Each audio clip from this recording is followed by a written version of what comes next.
Коварная ловушка, в которую могут попасть менеджеры по продажам, особенно в 2026 году. Независимо, это опытный тертый калач волк-продаван или это только еще стажер.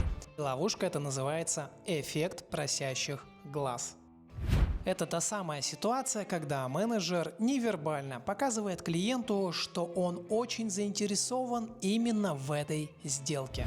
И какой бы сильной ни была его презентация на тот момент, какими убедительными не были бы аргументы, из этой позиции он скорее просит, чем продает. Разумеется, клиент это автоматически считывает.